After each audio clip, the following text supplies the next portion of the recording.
अस्सलामुअलैकुम, कैसे हैं आप सब।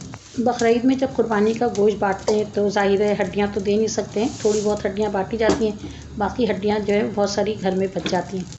उन हड्डियों में से कुछ नलियां हैं वो मैंने अलग कर ली हैं। नलियों को मैं गाय के पाए और बोंग के साथ मिलाकर पकाऊंगी और बहुत ही मज़ेदार बनता है। और मैं बहुत ही आसान तरीके से इसकी सफाई का तरीका भी बताऊँगी और उसको पकाने का तरीका भी बताऊँगी। बकरीद में जो हड्डियाँ होती हैं वो उसको आप स्टोर बिल्कुल भी ना करें। आप कोशिश करें कि उसको पहले दिन ही पका लें और ज़्यादा से ज़्यादा आप इसे 1 हफ़्ते तक के लिए फ्रीज़ करें और उसके बाद उन्हें पका लें। ज़्यादा लंबे टाइम के लिए फ्रीज़ करेंगे तो वो हड्डियाँ हमारी सेहत के लिए ख़राब होती हैं और वो काली भी पड़ जाती हैं। तो आज मैं नलियों के साथ गाय के बोंग पाए की रेसिपी शेयर करूँगी। मैंने गाय के चारों पाए लिए हैं और चारों बोंग लिए हैं और बहुत सारी नलियाँ ली हैं। और इस पाई की ख़ास बात ये है कि बहुत ही हेल्दी है और इसके अंदर मैंने किसी भी किस्म का तेल घी कुछ भी इस्तेमाल नहीं किया है और लो फ्लेम पर इसे पकाया है। अगर आप इसका रोगन नहीं खाना चाहते हैं तो आप रोगन को निकाल दें और फिर खा लें। ये गाय के पाए हैं, इसके अंदर बहुत सारे गाय के जो रोमे हैं, बाल हैं, वो चिपके हुए हैं। तो इसको साफ़ करने का तरीका ये है कि मैं इसको जला दूँगी। जलाने से ये होगा कि इसके जितने बाल हैं ये सारे जल जाएंगे और ये आसानी के साथ साफ़ हो जाएगा। ये इतना ज़्यादा चिपका हुआ होता है कि आप जितना भी पानी डालें, गर्म पानी डालें, ये बिल्कुल भी साफ़ नहीं हो पाता है। और जलाने से ये हुआ कि बाल तो वैसे भी ज़रा सा भी शोला या आग लगती है फ़ौरन ही चुरमुर होकर ख़त्म हो जाते हैं। तो बस मैं इस तरह जला लूँगी सारे पाए को, सारे बाल जल जाएंगे इनके। तो फिर मैं इनको पानी में डाल दूँगी। पानी में डाल के थोड़ी देर छोड़ दूँगी ताकि जितना भी जला हुआ हिस्सा होगा वो सारा नरम होकर निकल जाएगा और पाए हमारे बहुत ही अच्छी तरह से साफ़ हो चुके होंगे। तफसीली वीडियो आप मेरे चैनल पे देख सकते हैं इसकी कि पाए को मैंने किस तरह साफ़ किया है। ये देखें, ये मैं पानी डाल रही हूँ। ये 3 लीटर का केन था, मैंने ये 3 लीटर पानी डाला है। अभी मैं इसके अंदर और पानी डालूँगी। 3 लीटर मैंने पानी डाल दिया था, अब मैं 1.5 लीटर और डाला है, 1 लीटर और डाला है। टोटल मैंने 6 लीटर पानी डाल दिया है इसके अंदर। अब पानी के अंदर मैं कुछ मसाले डालूँगी। ये आधा पाव लहसुन है, इसको मैंने पीस के फ्रीज़र में जमा दिया था, तो ये इसलिए आपको ब्लॉक में नज़र आ रहा होगा। और ये अदरक है, 4 चम्मच मैंने अदरक डाला है। अदरक मैंने बिल्कुल थोड़ा सा डाला है। 1/4 कप सफ़ेद ज़ीरा है, 3 दालचीनी की स्टिक है। ये देखें, साइज़ आप देख लें, ये इतना बड़ा बड़ा, ये थोड़े बड़े 2 टुकड़े हैं और एक छोटा टुकड़ा है। और 1 टेबल स्पून अजवाइन है, 8 बड़ी इलायची है और 1 टेबल स्पून काली मिर्च है और तकरीबन 10 से 12 दाने लौंग के हैं। ये सारे मैं इसके अंदर डाल दूँगी। अब इसके अंदर मैं ये नलियाँ डाल रही हूँ।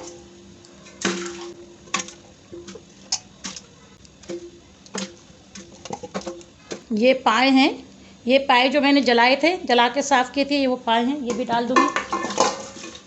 और ये बोंग है।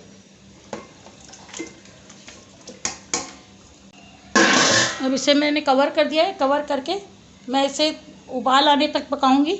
उबाल आने के बाद 10 मिनट तक इसको और पकने दूंगी। ये देखें, पानी में बॉयल आ चुका है और 10 मिनट तक ये पक चुका है। अब इसके अंदर मैं मसाले शामिल करूंगी। तकरीबन 1.5 किलो प्याज है,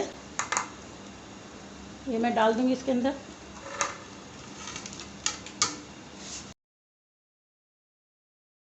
आधा कप लाल मिर्च पाउडर डाला है, 1/4 कप हल्दी डाला है और 2 कप धनिया पाउडर डाला है और 1/4 कप नमक डाला है। नमक आप अपने टेस्ट के हिसाब से डालिएगा। अभी मैंने 1/4 कप डाला है। पकने के बाद मैं इसको टेस्ट कर लूँगी, अगर कम होगा तो मैं इसके अंदर और ऐड कर लूँगी। अब इसके अंदर 1 लीटर पानी और डालूँगी।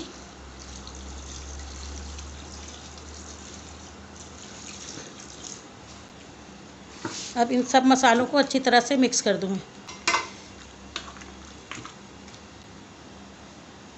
इसे कवर कर दूँगी और बॉयल आने तक पकाऊँगी, क्योंकि मैंने इसके अंदर अभी थोड़ा पानी और डाला है, तो इसको मैं थोड़ी देर बॉयल आने तक पकाऊँगी। बॉयल आने के बाद मैं चूल्हे की फ्लेम को लो कर दूँगी।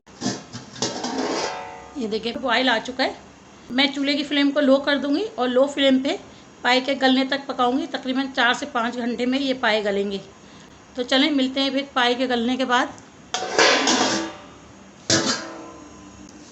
ये देखें, पाए भी हमारे अच्छी तरह से गल चुके हैं। ये देखें, और ये पाए हमारे बहुत ही अच्छी तरह से सॉफ्ट हो चुके हैं। ये देखें, मैंने इसके अंदर घी या तेल या रोगन बिल्कुल भी नहीं डाला था। ये इसका अपना रोगन इसने छोड़ा है। अब मैं आपको इसे डिश आउट करके दिखाती हूँ।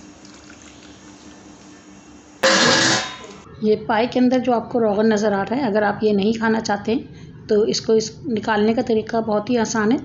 आप जितने पाए आपको खाने हैं उतने आप निकालें और उसको फ्रिज में रख दें थोड़ी देर, या फ्रीज़र में रख दें। जितना भी इसका ऑयल या रोगन है वो सारा जम जाएगा और बिल्कुल एक प्लेट सी बन जाएगी। उसको आप निकाल दें और पाए को दोबारा से गर्म करके उसके ऊपर लेमन, अदरक, धनिया, मिर्चें डालकर इसे आप खाएं। ये हमारी सेहत के लिए बहुत ही अच्छा होता है। इसके अंदर बहुत ज़्यादा मकदार में कोलेजन होता है और कोलेजन हमारी स्किन के लिए और हड्डियों के लिए और बालों के लिए बहुत ही मुफीद है। मैंने बहुत ही आसान तरीके से बोन पाई की रेसिपी शेयर की है। इससे पहले आपने इतना आसान तरीका नहीं देखा होगा और आप मेरे तरीके से एक दफ़ा ज़रूर ट्राई कीजिएगा और मुझे यकीन है कि आपको और आपके मेहमानों को ये बहुत ज़्यादा पसंद आएगा।